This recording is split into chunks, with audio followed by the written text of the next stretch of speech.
Olá a todos, então voltamos ao nosso estudo bíblico, estamos no capítulo 4 do Evangelho de São Mateus. Temos a intenção de lermos e refletirmos toda a Bíblia junto, então começamos aqui no Novo Testamento, né?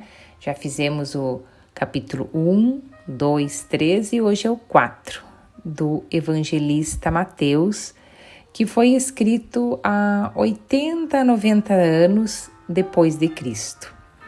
Então vamos ver o que Mateus nos fala.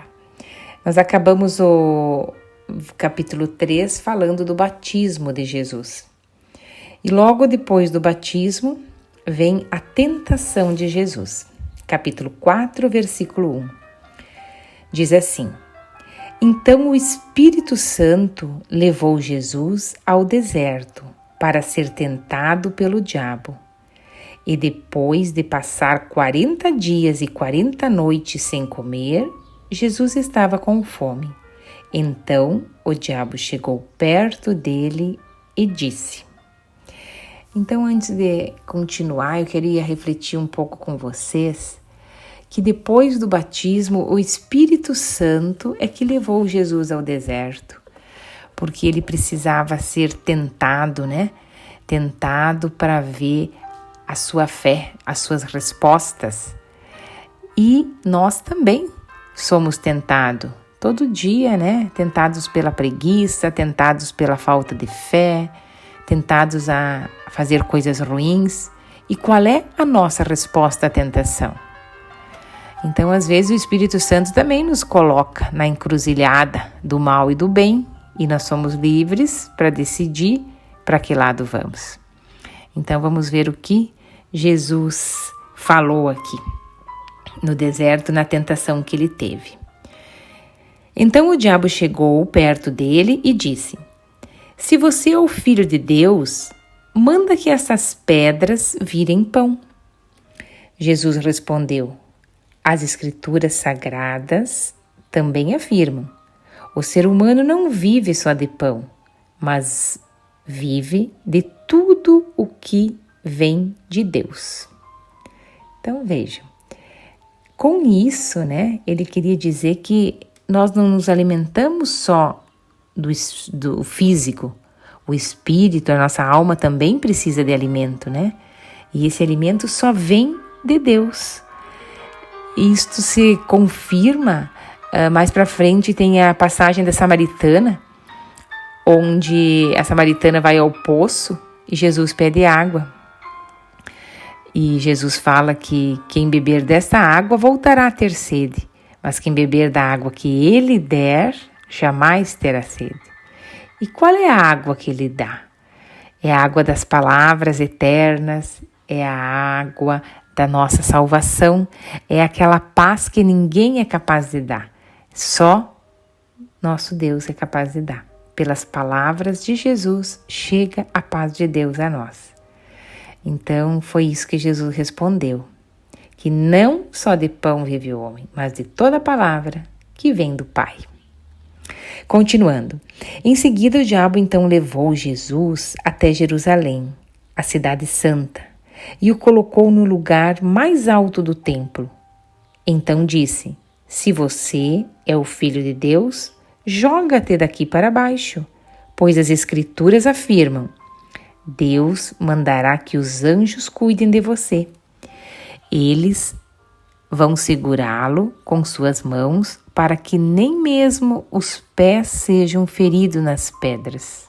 Jesus respondeu: Mas as Escrituras Sagradas também dizem: Não ponha à prova o Senhor seu Deus. Então veja, isso aqui para nós. Nós, será que não colocamos hoje à prova ainda Jesus? Às vezes não queremos fazer barganha com Ele, não queremos trocar, oferecer uma novena por algum pedido ou uma oferta ou alguma coisa para fazer uma troca, tu me dá aqui, eu dou lá. E isso às vezes acontece, mas Jesus quer que a gente se entregue a Ele de maneira total e diga eu confio em ti. Eu confio que você quer o meu bem. Eu confio e aceito tudo que vem, de bem e de sofrimento. Sei que o bem você quer me dar. E se vem o sofrimento é para que eu cresça, para que eu amadureça, para que eu me transforme em uma pessoa melhor. Então temos que sempre aceitar e agradecer o que vem de Deus. E não querer tentar e barganhar e só fazer trocas. Não, rezar, sim, rezar, pedindo. Se for de sua vontade, meu Deus, faça que isso aconteça. Mas não querendo, faça isso que eu vou lhe dar aquilo, trocando. Isso não. Jesus quer que a gente tenha consciência que Ele é Pai e que Ele quer o nosso bem. E devemos pensar como Jesus pensa. Que nós somos humanos, né? Às vezes a gente não tem a capacidade de pensar com tanta sabedoria como pensa o nosso Deus, né? Mas temos que fazer o esforço. Continuando então agora, a terceira tentação. Depois que Jesus foi tentado, ele falou assim, Jesus respondeu, as escrituras sagradas também dizem, não põe à prova o Senhor teu Deus. Depois o diabo levou Jesus para um monte muito alto, mostrou-lhe todos os reinos do mundo e as grandezas e disse, eu lhe darei tudo isso se você se ajoelhar e me adorar. Jesus respondeu, vai embora, Satanás, as escrituras afirmam, adore o Senhor seu Deus e sirva somente a Ele. Então o diabo foi embora e vieram os anjos e cuidaram de Jesus. Então vejam, vá embora, Satanás, Jesus falou.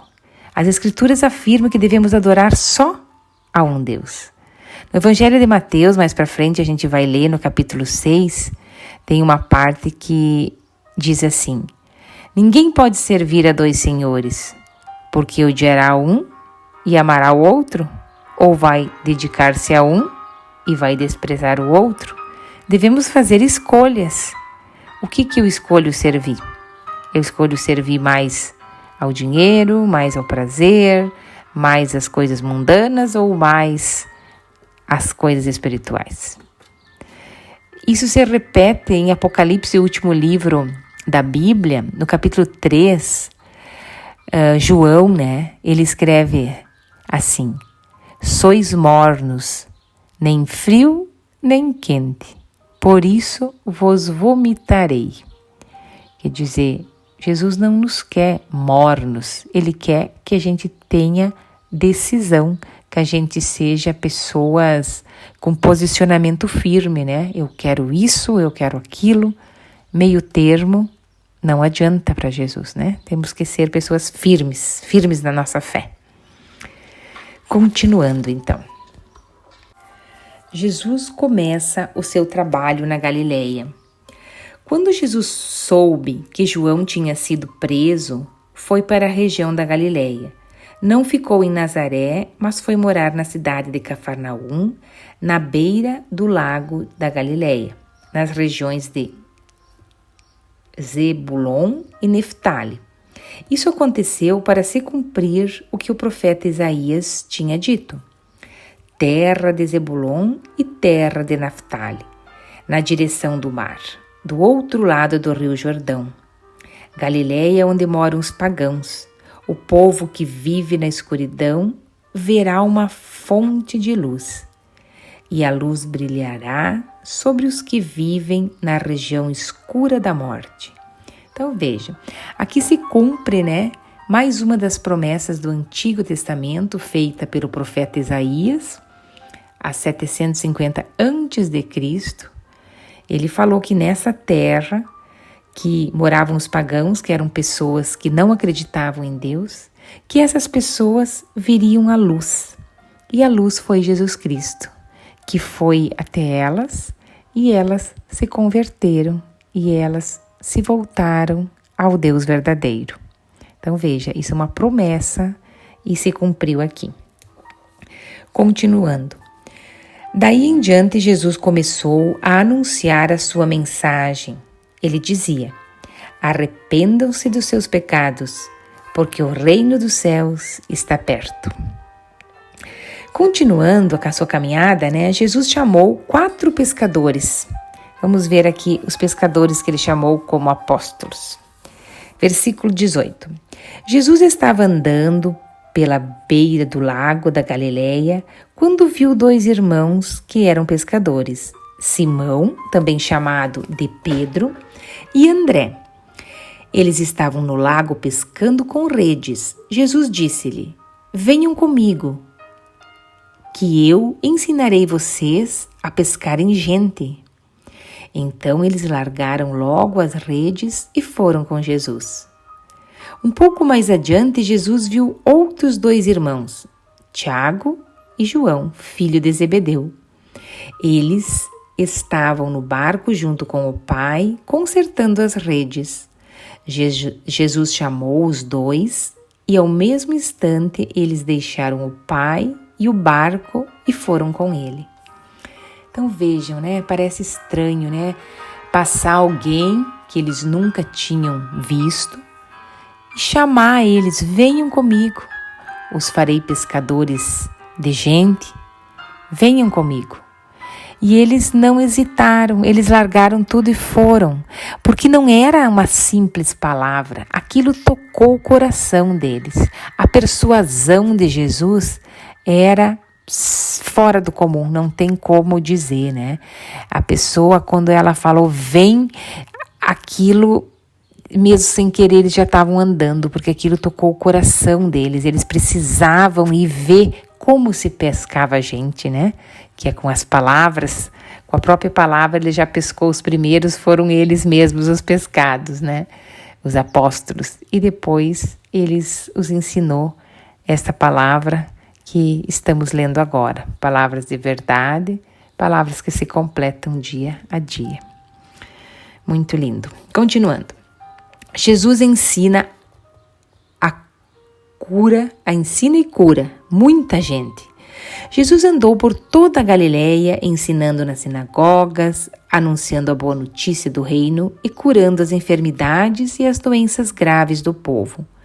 As notícias a respeito dele se espalharam por toda a região da Síria, por isso o povo levava a Jesus pessoas que sofriam de várias doenças e de todos os tipos de males, isto é, epiléticos, paralíticos, pessoas dominadas por demônios, e ele curava a todos. Grandes multidões o seguiam. Era gente da Galileia, das 10 cidades, de Jerusalém, da Judeia e das regiões que ficam no lado leste do Rio Jordão. Então aqui acaba o capítulo 4. Então vamos refletir um pouquinho sobre esta última parte. Jesus ensina e cura muita gente. Então Jesus há 2000 anos, mais de 2000 anos, ensinava e curava. Mas hoje também ele ensina com as suas palavras e cura através da fé. Nós podemos ser ensinados se nós abrirmos os nossos ouvidos espirituais, não só os ouvidos simples que ouvem a palavra, mas não a entende, mas o ouvido espiritual, aquele que leva para dentro do coração essas palavras. E a cura, nós precisamos da cura, a cura psicológica, a cura do corpo, a cura da alma. Nós também somos doentes, também somos pecadores, como aquele povo antigo. E precisamos também da cura. E Jesus curou a todos, diz. Ele não deixou ninguém de fora. E Ele não nos deixa hoje também. Ele está do nosso lado, Ele quer nos curar. Por isso deixou essa palavra de vida, essa palavra de justiça, essa palavra eterna. E depende de nós abrirmos nossos ouvidos espirituais, colocá-la no coração e também praticá-la. Porque tem num evangelho mais para frente, diz: o homem que não praticar a palavra, que ouve, mas não a pratica, é como fosse um homem insensato. Constrói a sua casa sobre a areia. Vem o vento, vem as tempestades e a casa cai. Agora, quem ouve e pratica a palavra, este é o homem sensato, que construiu sobre a pedra, que pode vir problemas, pode vir tempestades, pode vir vendavais, a casa não cai, porque ela está alicerçada na pedra, que é Jesus Cristo, que é a nossa igreja hoje. Então, que a gente seja essa pessoa como Jesus quer, pessoa de fibra, pessoa de persistência, pessoa de fé. Hoje ainda, que Jesus quer nos curar. E todos nós somos pecadores e precisamos dessa cura. Então vamos pedir ao Espírito Santo, finalizando, vamos pedir: vem Espírito Santo, vem Espírito Santo, encha-me de ti e esvazia-me de mim. Encha-me de teus dons e esvazia-me de mim. Encha-me dos teus dons e esvazia-me de mim. Amém. Com isso acabamos o capítulo 4 e no próximo nós vamos já para o 5 de Mateus. E assim nós vamos andando e estudando toda a Bíblia juntos. Até lá, fiquem com Deus.